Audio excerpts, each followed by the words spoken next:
အားလုံးပဲမင်္ဂလာပါခင်ဗျာကျွန်တော်တို့ရဲ့မင်းဆိုင်က channel ကနေပြန်လည်ကြိုဆိုလိုက်ပါတယ်အခုတစ်ခါတင်ဆက်ပေးမှာကတော့မြန်မာတက္ကရာ1388ခုနှစ်ခရစ်တက္ကရာ2026ခုနှစ်အတွက်သူရိယအသိဒိဏမန္တလေးမဟာသင်္ကြန်စာကြီးကိုဖတ်ကြားပေးမှာပဲဖြစ်ပါတယ်ခင်ဗျာဆက်လက်ကြည့်ရှုနားဆင်အားပေးတော့ကြပါအောင်ခင်ဗျာ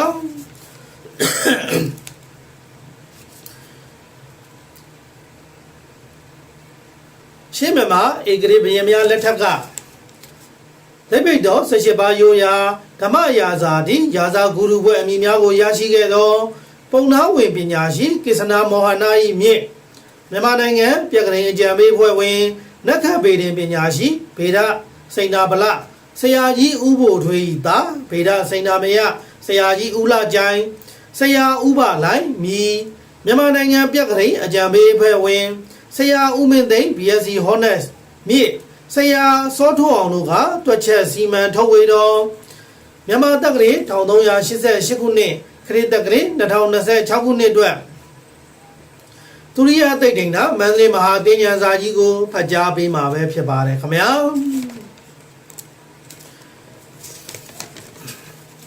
မဟာသင်္ကြန်ကြာချိန်ကတော့1389ခုနှစ်နောက်တစ်ခုလစုံ73ရက်ခရစ်နှစ်2026ခုနှစ်ဧပြီလ14ရက်အင်္ဂါနေ့မြန်မာစံတော်ချိန်နေ့လယ်12နာရီ49မိနစ်58စက္ကန့်မှာမဟာသင်္ကြန်ကြာချိန်ဖြစ်ပါတယ်။မဟာသင်္ကြန်အကျရက်ကတော့1388ခုနှစ်နောက်တစ်ခုလစုံ14ရက်ခရစ်နှစ်2026ခုနှစ်ဧပြီလ15ရက်နေ့ဗုဒ္ဓဟူးနေ့ဖြစ်ပါတယ်။မဟာသင်္ကြန်အတက်ရက်ကတော့1388ခုနှစ်နောက်ကစုံလဆန်း1ရက်နေ့ခရစ်နှစ်2026ခုနှစ်ဧပြီလ16ရက်ကြာသပတေးနေ့မြန်မာစံတော်ချိန်ညနေ4နာရီ54မိနစ်39စက္ကန့်မှာဖြစ်ပါတယ်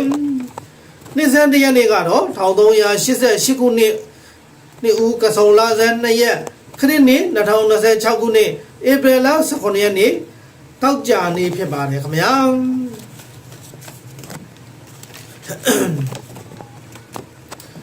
။ဇေယတုတပ္ပမင်္ဂလံအချင်းယူဇနာ90လုံးဝင်းယူဇလာ150အတွင်း9ရွှေအပကဖန်တီးပြီးတော့ရောင်ကြီးတစ်ထောင်ဆောင်တော့ဘာနုရာဇာမီတော့တနင်္ဂနွေဂျုံမင်းဟာတပေါင်းဖြစ်တော်မိန်ရာသည်အေယာဝရီယေဝရီနက္ခတ်စတုထဘတ်အာတဝတ္တနဝင်းမတကူးဖြစ်တော်မိတ္တရာသည်အာတဝတိနက္ခတ်ပရမတ်ဘတ်အာရိနဝင်းထတ်တို့တွက်စစ်ခောဇာနှစ်တင်ချာက1388ခုနှစ်နောက်တကူလာစုံ73ရက်ခရစ်နှစ်2026ခုနှစ်ဧပြီလ14ရက်အင်္ဂါနေ့မြန်မာစံတော်ချိန်နေ့လယ်12နာရီ49မိနစ်58စက္ကန့်မြန်မာဗဟိုနေ့နှစ်ချက်ဒီကျော်2နာရီ3ညပတ်4ဘီဇနာ5ပြန်နံ5ခရာချင်းကာရဂတ်ယာဒီလက်ကုံစံတနင်္ဂနွေဟောရက်အင်္ဂါတရင်အင်္ဂါနဝင်းစနေဒွါဒတဲ့ကြာရာပရိတိန်တရင်လက်ခ9လုံး3ဘတ်17ယတိ3ညဟူယတိပြည့်ထက်လက်စည်းလျက်ထိုနေ့ဤအိဋ္ဌဘဝတော်ကတဖဝါ73လက်သည့်နှမှုကောငါနံတဆန်ကြီးတွင်တေတိလကရိုင်းနှင့်ရှင်လျက်ဘာနုရာဇာအမည်ရှိသောတနင်္ဂနွေဂျုံမင်းသည်ဇင်ရွဲနီအစင်းနှင့်တူသောအဝိဒ္ဓဇာများကိုဆင်လင်လျက်ဂလုံးငိုစီး၍လက်တစ်ဖက်ကတန်လျက်ကျန်လက်တစ်ဖက်ကဒဇင်ကိုကင်လျက်ထက်ဝက်ဖွဲ့၍မြောက်ကသည်အရှိတောင်တောက်သို့ဝင်၏ခိုင်သည်နတ်သမီးကအလက်စစ်၍ပရမီတဝါနမင်း၏သားအာဒီမင်းရှိသောဗြမာမင်း၏ဦးကောင်းကိုထမ်းသည်ရှိသောမဟာရကာဒေဝီနတ်သမီးကအဖြူအနီအစိမ့်အပြာအဝါအဖြင့်၅ပါးသောအစင်းဖြစ်ပြီးသောအဝိဒ္ဓဇာကိုဝစ်စင်လျက်တကြံမင်းကိုစောင့်လျင်သည်ထို့ကြောင့်မိုးဦးတန်မိုးလဲမိုးနှောင်းကောင်းအံ့ကျိုင်းပရုံးစာတော်အတောင်ရှိသောတရဝါတို့ထူးကုန်အံ့စစ်မှတ်များအံ့ပြည်သူတို့စိတ်နှလုံးမသာမယာခြောက်ချားကုန်အံ့ပြည်ရွာမိလောင်မှန်များအံ့သူစင်းရဲ့တကြွယ်တို့ဒဏ်သင့်ကုန်အံ့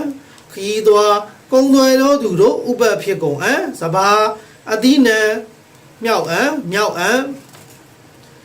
အပြင်းများအံ့လူတို့မွတ်သိပ်ကုန်အံ့ပရိသေပြည်ပြက်အံ့ယဟန်နှင့်ပုံသားတို့ဒဏ်သင့်ကုန်အံ့စစ်သူကြီးတို့ပြေးထွက်ကုန်အံ့အုံသည်ငရုတ်ရှားပါကုန်ဟံဤကာ မဟာသိဉာဏ်ကြအဟောသည်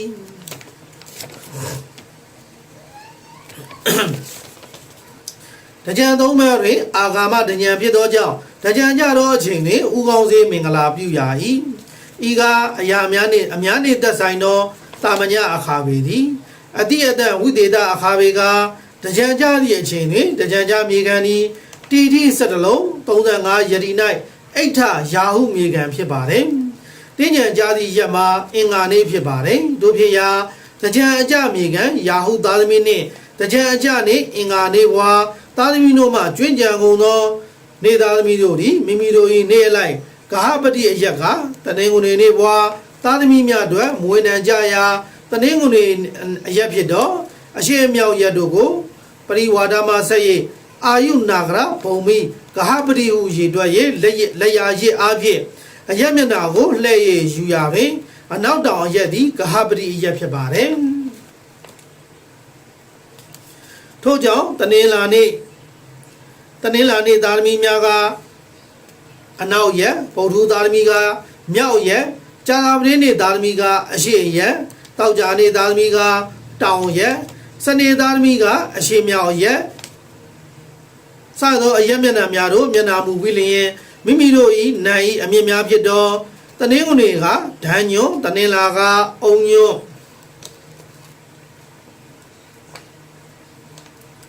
ပုရုကနေစာညွန့်ကြာသပတေးကခြာယာညွန့်တောက်ကြကတပြေညွန့်စနေကတီညွန့်အမြင့်နှင့်နံသူပန်းညွန့်တို့ကိုနေညံပြု၍မိမိတို့၏အညွန့်မှန်းဖြစ်သောတနင်္ဂနွေကကံကောညွန့်တနင်္လာကနေစာညွန့်ပုရုကတပြေညွန့်ကြာသပတေးကတီညွန့်တောက်ကြကဒန်းညွန့်စနေကအုံညွန့်ဟူသောအညွန့်နှင့်နံသူပန်းမွင်တို့ကိုအသီးသီးဆောင်လျက်ယရနာသုံးပါမိဘဘိုးဘွားဆရာသမားတရားပြမစတုလောကပါဠသာသနာတော်ဆောင်တမာဒီဝနမြတ်တို့ကိုပူဇော်ကြတော့ပြီးမိမိတို့လိုရာဆန္ဒကိုဆုတောင်း၍ဥကောင်းစေမင်္ဂလာပြုကုန်ရာ၏တင်းငယ်အကြနှင့်မြေခံနေသားသမီးများဖြစ်သောယာဟုနှင့်ဘွားသားသမီးတို့သည်မိမိတို့၏ပဟပတိအရက်ဖြစ်သောဂါပတိအရက်ဖြစ်သောအရှိတောင်ရရှိတိပိရင်တွင်ယာဟု၏အမြင့်နံဖြစ်သည့်နေစာညွန့်အခင်းပြု၍မိမိတို့နိုင်အညွန့်ဖြစ်သောတပြေညွန့်ကိုဆောင်လျက်တင်းညံအကြပြာစာပွင့်ရာမြောက်ရက်တို့မျက်နာမူပြီးလျင်ဥကောင်းစေမင်္ဂလာပြုရာ၏တင်းညံအကြနှင့်အင်္ဂါနေ့သားသမီးတို့သည်တကြံအကျက်နေ့တွင်မိမိတို့၏ဂဟပတိအရက်ဖြစ်သောအနောက်မြောက်အရက်တို့တစ်ပင်ရင်တွင်အနောက်မြောက်ရက်ရှိတစ်ပင်ရင်မှာအင်္ဂါ၏အမြင့်နံဖြစ်သောဂန်းကုန်ညွန့်ကိုအခင်းပြု၍မိမိတို့၏နံညွန့်ပန်းဖြစ်တဲ့ခြာယာညွန့်ကိုဆောင်ပြီးလျင်တကြံအကျက်ရဲ့ဗုဒ္ဓဟူးနေ့၌ဇဟဇာပွင့်ရာတင်းညံအကျက်ဇဟဇာအရက်ဖြစ်သောအရှိမြောက်အရက်တို့မျက်နာမူပြီးလျင်ယရနာသုံးပါမိဘဆရာတရားပြမစတုလောကပါဠသာသနာတော်ဆောင်နှကောင်နှမြတ်တို့အားလိုရာဆုတောင်းပြီးလျင်ဥကောင်းစေမင်္ဂလာပြုကုန်ရာ၏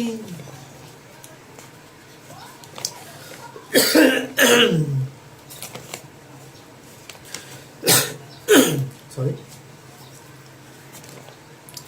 ဥကောင်းစေမင်္ဂလာပြုရသောအကျိုးကတက္ကနေတင်းညံဟုခေါ်အပ်သောတနင်္ဂနွေဂျုံမင်းသည်ပုံနာမေအန္တာ360ရသဖြင့်တပဝနာပြည်၏မင်းရာသည်အဝတ္တနဝေမှာမိတ္တရာသည်အာရိနဝေတို့ပြောင်းခဲ့သည်ရှိသောဣမဤလူပြည်၌မနဝါ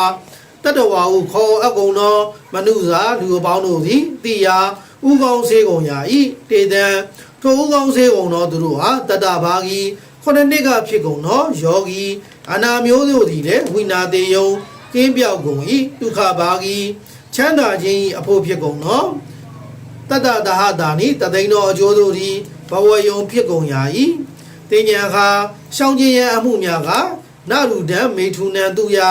ဝစကောခေနတေလတာယုခဇေဝဟာနန္တံတနေနေယဝဣမာနိဒတမာကနိတတောပိပရိဝိဇေယဟုဆိုသောကြောင့်မင်္ဂလာစကားလင်္ကာကြအံကြောင်းလျာစုံစေတင်းညံနေ၌မတကွေဝေးစွာရှောင်းကုန်ရသာမတာနှလုံးညှို့ချုံဆိုရင်မငြိမ်ပူဆွေးငိုကြွေးကုန်တာနှင့်က ကာမအယာမေထုနာနှင့်နံပါတ်3ပါဏာတဘုံ4တောက်ထုတ်တည်ရဲ့5မျက်ထွက်မာနပရိယာနှင့်ဒေါသကိုငြိမ်း6စီလိန်ပုတ်တင်နံပါတ်9တစ်ပင်ခုတ်ပြက်နံပါတ်8တက်ခတ်ကုံရှောင်းနံပါတ်9အယောင်30အဝဲလဲလေဟူသည်ဤဇေမီကိုလူပြူလူဝင်လူကိုစင်တာမြင့်မို့ဖျားဝဲတကြားတော်မှာမပြူရရာရှောင်းချင်းရာဟုကျမ်းလာတော်ကလင်္ကာကြသည်ဤကမဟာသင်္ကြန်အလိုကြသည်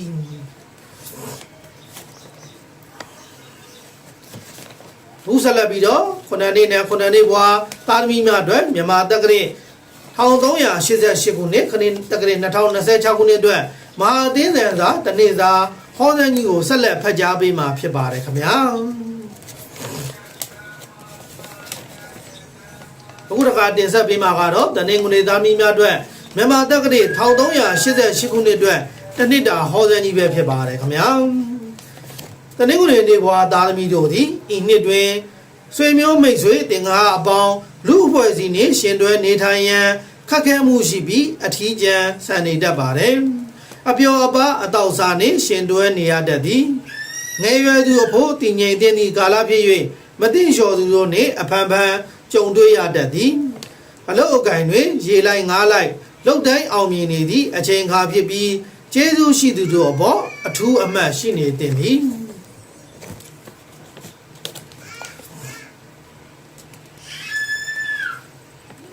အိမ်တော်ရေးတာယာမှုရှိပြီးသာသမီအရေးအဓိကထား၍အချိန်ပေးရမည်ကာလဖြစ်ပါတယ်လုပ်ငန်းအသစ်အတွက်စွန့်စား၍အကျိုးမြတ်ကောင်းများစွာရရှိတတ်ပါတယ်နှလုံးအားနေခြင်းမကြာခဏအကြောညက်ခြင်းစသောဝေဒနာတို့ကိုခံစားရဟံဒီနှစ်အတွက်တနင်္ဂနွေသားသမီးများအတွက်အကောင်းဆုံးရည်ရကတော့မိမိရဲ့အမွေနေ့နက်နဲ့10:45မိနစ်မှာအိမ်ဖျားမှာတော့၎င်းတကိုးကြီးတော်ဖျားသူစုစုမှာတော့၎င်းခန်းကောနှညွန့်ကိုကတ်လူ၍လိုရာဆုတောင်းပေးပါခင်ဗျာအကျိုးပေးတော်ကဏ္ဍကတော့918တို့ဖြစ်ပါတယ်အကျိုးပေးကဏ္ဍကတော့918တို့ဖြစ်ပါတယ်ခင်ဗျာဒီနေ့အတွက်တနင်္ဂနွေသားသမီးများအတွက်အကောင်းဆုံးရည်ရကတော့မိမိရဲ့အိမ်ဖျားမှာဖြစ်စေတကိုးကြီးတော်ဖျားသူစုစုမှာဖြစ်စေမိမိရဲ့မွေးနေ့တနင်္ဂနွေနေ့နက်နဲ့10:45မိနစ်အချိန်မှာခံကောညွန့်နှညွန့်ကိုမြတ်စွာဘုရားအားကတ်လူပြီးလိုရာဆုတောင်းပေးပါခင်ဗျာဒါဆိုရင်တော့မိတ်ဆွေထံမှာရှိတော့မကောင်းသောကံများပပျောက်ပြီးကောင်းသောကံများရရှိလာပါလိမ့်မယ်ခင်ဗျာတနင်္ဂနွေသားသမီးအားလုံးစိတ်ချမ်းသာခြင်းကိုယ်ကြီးချမ်းသာခြင်းနဲ့ပြည့်စုံကြပါစေအန္တရာယ်ခတ်သိမ်းဘေးခတ်သိမ်းကင်းကျင်းကြပါစေ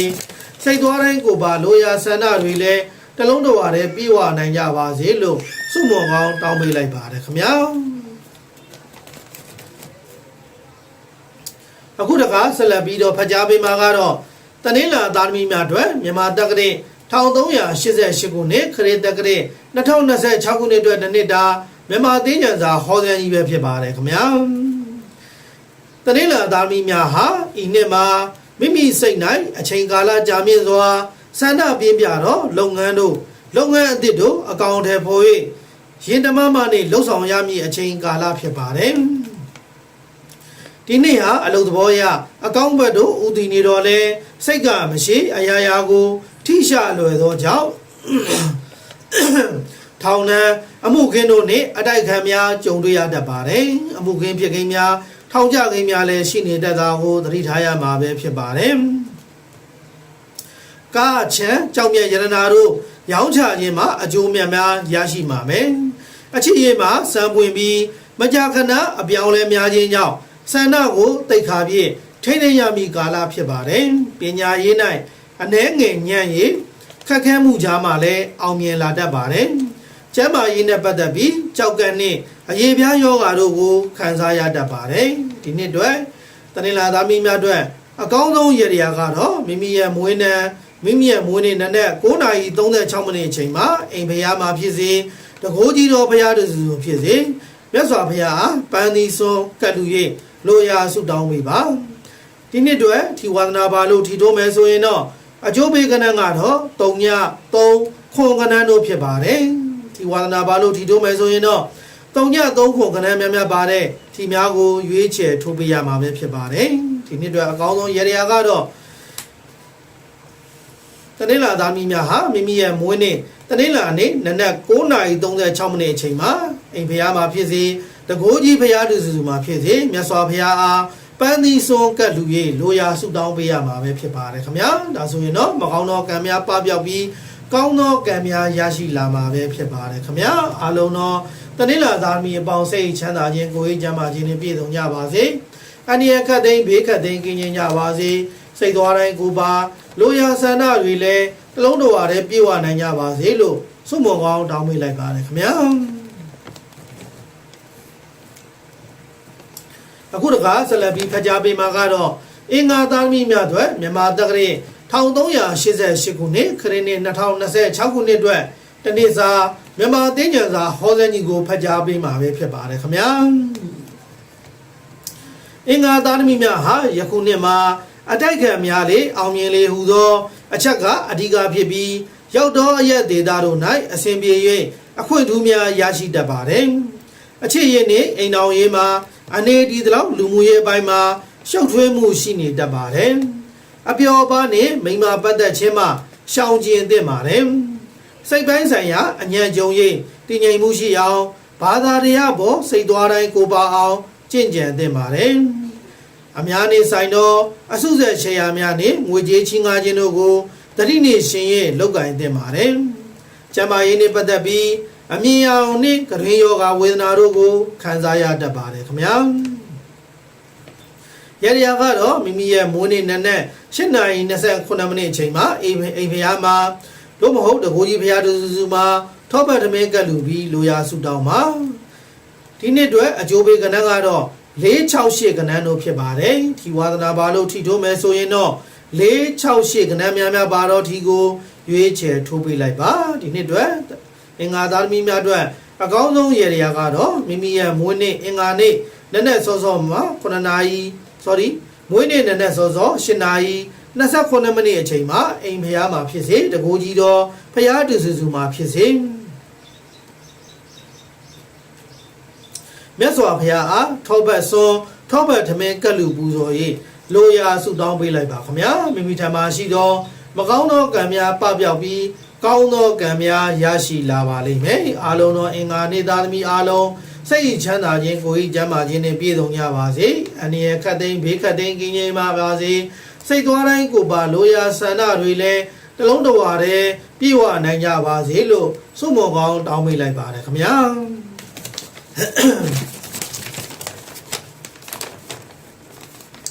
အခုတခါဆက်လက်ဖတ်ကြားပေးမှာကတော့ဗုဒ္ဓသာသမီများတို့မြန်မာတက္ကရာ1388ခုနှစ်ခရစ်တက္ကရာ2026ခုနှစ်အတွက်တနှစ်သာမြန်မာသင်္ကြန်စာဟောစံကြီးပဲဖြစ်ပါတယ်ခင်ဗျာဗုဒ္ဓသာသမီများဟာဤနှစ်မှာလူမှုဆက်ဆံရေးကိုယ်ရဲ့ကောင်းလာခြင်းနဲ့အတူပြည်ပနိုင်ငံတခြားမြို့မှကုန်သွယ်ရောင်းချခြင်းတို့မှာအကျိုးမြတ်များရရှိနိုင်ပါတယ်ပြည်ပနိုင်ငံများတော့မ၎င်းတခြားမြို့များမှတော့၎င်းကုန်သွယ်ရောင်းချခြင်းတို့မှာအကျိုးမြတ်များရရှိနိုင်ပါတယ်စီးပွားရေးအရာ၌စေဆက်သေးချပြီးတခါတရံလောကီကိစ္စစိတ်ကုန်လာခြင်းဟူသောသဘောရှိတတ်ပါတယ်သားသမီးများအာကိုမှုရရှိပါမည်ရွှေအိမ်သူအိမ်သားအသည့်တိုးလာတတ်သည်တည်ငြိမ်သောအတွေးခေါ်ကပတ်ဝန်းကျင်အပေါ်များစွာအထောက်အကူဖြစ်မည်အတူနေမိသားစုများပေါ်အပြုသဘောဆန်သောဩဇာရှိမှုသည်တစ်ဖက်တွင်မလျော်ကန်သောလွှမ်းမိုးခြင်းကိုခံရသည်ဟုအမှတ်မှားနေတတ်သည်ပညာရေးတွင်ထိတ်တန်းရောက်သောကာလဖြစ်ပါတယ်ကျန်းမာရေးတွင်အဆုတ်အားနည်းခြင်းစသောဝေဒနာကိုခံစားရမည်ဤနှစ်တွင်ဗုဒ္ဓသာသမီများအတွက်ရေရာကမိမိရဲ့မွေးနေ့နက်နဲ့10:29မိနစ်ချိန်မှာအိမ်ဖျားမှာတော့၎င်းတဘိုးကြီးဖျားသူစုမှာတော့၎င်းအာလူစနွေမကင်းကိုကတ်လူပူဇော်ရိတ်လိုရာဆုတောင်းမှာဒီနှစ်အတွက်အကျိုးပေးကဏ္ဍကတော့289ကဏ္ဍတို့ဖြစ်ပါတယ်ထီဝါဒနာပါလို့ထီထိုးမယ်ဆိုရင်တော့289ကဏ္ဍများပါတဲ့ထီကိုရွေးချယ်ထိုးပေးလိုက်ပါခင်ဗျာဒီနေ့အတွက်ဗုဒ္ဓသာသမီများအတွက်အကောင်းဆုံးရည်ရကတော့မိမိရဲ့မွေးနေ့ဗုဒ္ဓနေ့နက်နဲ့10:29မိနစ်အချိန်မှာအိမ်ဖျားမှာတော့၎င်းတကိုးကြီးဖျားသူစုမှာတော့၎င်းအာလူစနွေမကင်းကိုမြတ်စွာဘုရားအားကတ်လူပူဇော်၍လိုရာဆုတောင်းပေးပါမိမိဓမ္မရှိသောမကောင်းသောကံများပပျောက်ပြီး ကောင်းသောကံများရရှိလာပါလိမ့်မယ်ဗျာအားလုံးသောဗုဒ္ဓသားသမီးအားလုံးစိတ်ချမ်းသာခြင်းကိုယ်ကြီးကျမ်းမာခြင်းနဲ့ပြည့်စုံကြပါစေအန္တရာယ်ခတ်သိမ်းဘေးခတ်သိမ်းကင်းကျင်းကြပါစေစိတ်သွားတိုင်းကိုပါလိုရာဆန္ဒတွေလည်းတလုံးတော်ရတဲ့ပြည့်ဝနိုင်ကြပါစေလို့ဆုမွန်ကောင်းတောင်းပေးလိုက်ပါတယ်ခင်ဗျာ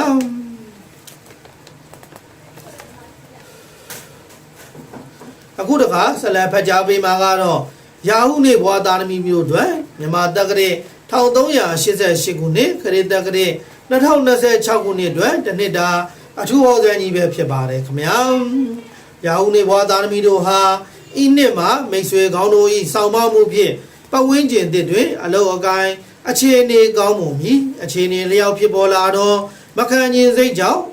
အမြဲအတွက်စိတ်တော့ကရောက်စီနိုင်တယ်သားသမီးတို့အတွက်ငွေကုန်ကြေးကြအများအတွက်ဒီအလှူဒန်းမှာလဲစေတနာတရားထပ်ပူတော့ငွေကြေးကိုလှူဒန်းရတတ်သည်ငယ်ရွယ်သူတို့အခြေရကံကောင်းပြီးအိမ်အောင်ရှင်များဖို့ငယ်ရွယ်သူတို့အတွက်အခြေရကံကောင်းပြီးအိမ်အောင်ရှင်များအဖို့အဝေးရောက်သဘောဖြင့်အလွမ်းသေးရတတ်သည်ပညာရေးရာ၌ထူးချွန်ပြီးအများကြီးလေးစားမှုကိုရရှိတတ်သည်ဒီနေ့အတွက်ရေရာအနေနဲ့ကတော့မိမိရဲ့မွေးနေ့နံနက်9:54မိနစ်အချိန်မှာမိမိရဲ့မွေးနေ့နံနက်9:54မိနစ်အချိန်မှာ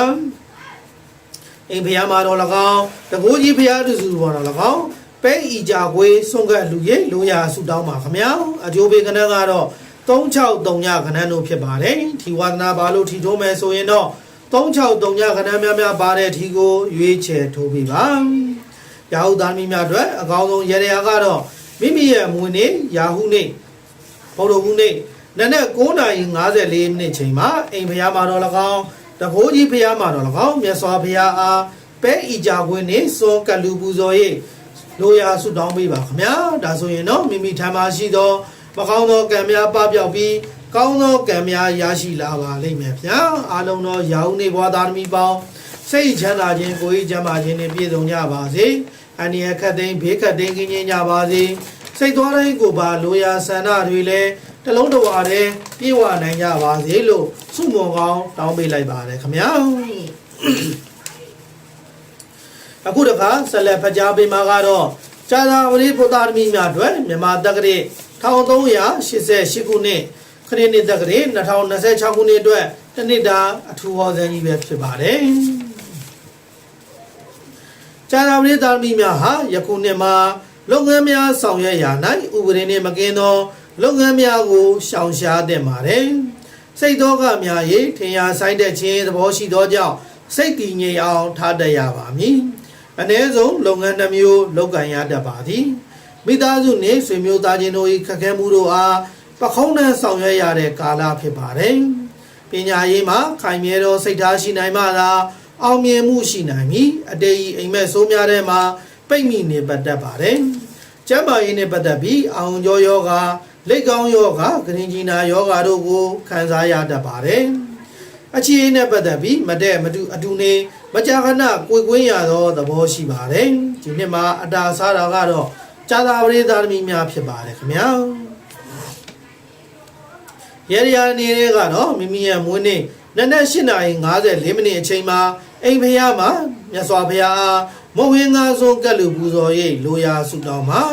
ဒီနှစ်အတွက်အကျိုးပေးကဏ္ဍကတော့ခွန်လေးတေကဏ္ဍတို့ဖြစ်ပါတယ်ခင်ဗျာထီဝါဒနာပါလို့ထီထိုးမယ်ဆိုရင်တော့ခွန်လေးတေကဏ္ဍများပါတဲ့ထီကိုရွေးချယ်ထိုးပေးလိုက်ပါခင်ဗျာဒီနှစ်အတွက်မိတ်ဆွေကြားပေးသားမိများအတွက်အကောင်းဆုံးရေရာကတော့မိမိရဲ့မွေးနေ့ဇာတာပရိနေ့နံနက်8:54မိနစ်အချိန်မှာအိမ်ဖျားမှာတော့၎င်းတကိုးကြီးဖျားသူစုမှာတော့၎င်းမြတ်စွာဘုရားအားမုံဟင်းငါစွန်ကလူပူဇော်၍အလိုရှိရာဆုတောင်းပေးပါခင်ဗျာဒါဆိုရင်တော့မိမိထံမှာရှိသော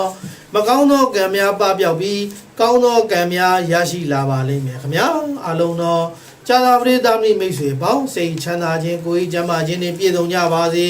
အန္တရာယ်ခတ်သိမ်းဘေးခတ်သိမ်းကင်းကျင်းကြပါစေစိတ်သွားတိုင်းကိုပါလိုရာဆန္ဒတွေလည်းတလုံးတော်ရတဲ့ပြည့်ဝနိုင်ကြပါစေလို့ဆုမွန်ကောင်းတောင်းပေးလိုက်ပါတယ်ခင်ဗျာအခုတစ်ခါဆက်လက်ဖတ်ကြားပေးမှာကတော့တောက်ကြသားသမီးများအတွက်မြန်မာတက္ကရာ 1388ခုနှစ်ခရစ်နှစ်2026ခုနှစ်အတွက်တနစ်တာအထူးဩဇာကြီးပဲဖြစ်ပါတယ်ခင်ဗျာဆက်လက်ကြည့်ရှုနားဆင်အားပေးသွားကြပါဦးခင်ဗျာတောက်ကြသားသမီးများဟာယခုနှစ်မှာလုပ်ငန်းခွင်မိသားစုများ၏ဥဆောင်သူဖြစ်ပြီးလိုအပ်ချက်အမျိုးမျိုးအတွက်ပံ့ပိုး၍ဖြည့်စွက်နိုင်သူဖြစ်ကာဝန်ထမ်းဆိုလျှင်အစင်မြင့်ယာထူးအထိတက်လှမ်းနိုင်ပါလိမ့်မယ်။မန်ကိုလျှော့၍အများနှင့်လက်ရောညီထွေသောကျင့်ဝင်များလိုက်နာပြီးကိုကျိုးအတွက်တာလွန်သောအကျိုးကိုဖြစ်ထွန်းစေမည်ခရီးသွားရင်မထင်မှတ်ဘဲငွေဝင်သောကာလဖြစ်စေ၏အများနှင့်မတူကွဲပြားသောခရီးသွားနှင့်ဝန်ဆောင်မှုလုပ်ငန်းတို့မှာဝင်ငွေကောင်းပြီးအိမ်တော်ရေးတာယာမှုရှိပြီးတာကောင်းရတနာဖွားမြင်တတ်၏ကျိုးအတွက်တာလွန်သောအကျိုးကိုဖြစ်ထွန်းစေမည်ခရီးသွားရင်မထင်မှတ်ဘဲငွေဝင်သောကာလဖြစ်ပါသည်အများနှင့်မတူကွဲပြားသောခရီးသွားနှင့်ဝန်ဆောင်မှုလုပ်ငန်းတို့မှဝင်ငွေကောင်းပြီးအိမ်တော်ရေးတာယာမှုရှိပြီးတာကောင်းရတနာဖွားမြင်တတ်သည်ကျန်းမာရေးတွင်အစာအိမ်ယောဂဝေဒနာကိုခံစားရတတ်သည်အပြုသဘောဆောင်သောလုပ်ငန်းနှင့်လူမှုရေးရာ၌ပါဝင်ကူညီသည့်တိုင်အမြင်လွဲခြင်းခံရတတ်သည်ရရကတော့မိမိရဲ့မွေးနေ့နံနက်10:36မိနစ်အချိန်မှာထန်းသီးမုတ်စွန်းကလူရိပ်လိုရာဆူတောင်းမှာဒီနေ့အတွက်အကျိုးပေးကဏ္ဍကတော့နှစ်38ကဏ္ဍလို့ဖြစ်ပါတယ်ခင်ဗျာဒီဝါသနာပါလို့ထီထိုးမယ်ဆိုရင်တော့နှစ်38ကဏ္ဍများပါတဲ့ထီကိုရွေးချယ်ထိုးပေးလိုက်ပါခင်ဗျာတောက်ကြသားမိများအတွက်ယခုနှစ်အတွက်အကောင်းဆုံးရရကတော့မိမိရဲ့မွေးနေ့တောက်ကြနေ့နံနက်10:36မိနစ်အချိန်မှာမြတ်စွာဘုရားအားမိမိအိမ်ဘုရားတွင်တော်၎င်းတကိုးကြီးဘုရားတွင်တော်၎င်းထန်းသီးမုတ်စွန်းကလူပူဇော်၍လိုရာဆုတောင်းမှာမကောင်းသောကံများပပျောက်ပြီးကောင်းသောကံများရရှိလာပါလိမ့်မယ်ဗျာအားလုံးသောတောက်ကြသားသမီးပေါင်းစိတ်ချမ်းသာခြင်းကိုယ်ကြီးချမ်းသာခြင်းနဲ့ပြည့်စုံကြပါစေအန္တရာယ်ခတ်သိမ်းဘေးခတ်သိမ်းကင်းခြင်းကြပါစေစိတ်သွားတိုင်းကိုပါလိုရာဆန္ဒတွေလည်းတလုံးတဝါတည်းပြည့်ဝနိုင်ကြပါစေလို့ဆုမွန်ကောင်းတောင်းပေးလိုက်ပါတယ်ခင်ဗျာဘုရားဆလဖကြားပေးမှာကတော့စနေသားသမီးများအတွက်မြန်မာတက္ကသိုလ်1388ခုနှစ်ခရစ်နှစ်2026ခုနှစ်အတွက်တနေ့တာအထူးဩဇာကြီးဖြစ်ပါတယ်ခင်ဗျာဆက်လက်ကြည့်ရှုနားဆင်အားပေးသွားကြပါဦးခင်ဗျာစနေသားသမီးများဟာဤနှစ်တွင်မိမိရဲ့အောင်မြင်မှုအတွက်သူတစ်ပါးကိုအသုံးချခုထုတ်လုပ်ခြင်းမှာရှောင်၍ပွင့်လင်းမြင်သာမှုရှိသောစိတ်ကူးကောင်းတို့ဖြင့်အောင်မြင်မှုပန်းနိုင်ကိုရရှိတတ်ပါတယ်လုပ်ငန်းတူယာထူးယာခံတူတော့သူများနှင့်အတိုက်ခံမလို့အတူရှင်တွဲနိုင်မှာတာပို၍အကျိုးဖြစ်ထွန်းမည်လူမျိုးကြတို့၏ကိုညီမစာမှုကိုရရှိတတ်သည်ခန္ဓာကိုယ်၏ရှုပ်ဝတ်တတ်သောနေရာတို့၌အနာရောဂါဖြစ်ပွားတတ်ပါတယ်လူရွယ်တို့ဖို့အခြေရေးကံစမ်းထား၍အိမ်တော်ရေး၌ရှုပ်ထွေးပွေလူသောလူမှုရေးကိစ္စတို့ကြောင့်စိတ်သက်သာမရဖြစ်တတ်ပါတယ်နို့နဲ့နို့တဲ့ပစ္စည်းများရောင်းဝယ်ခြင်းတို့မှာအကျိုးဖြစ်ထွန်းမှုရရှိပါလိမ့်မယ်ခင်ဗျာရရအနေနဲ့ကတော့မွေးနေ့နံနက်17:36မိနစ်အချိန်မှာအိမ်ဖျားမှာအေလမုတ်ဆုံးကပ်လူတွေလိုရာဆူတောင်းပေးပါ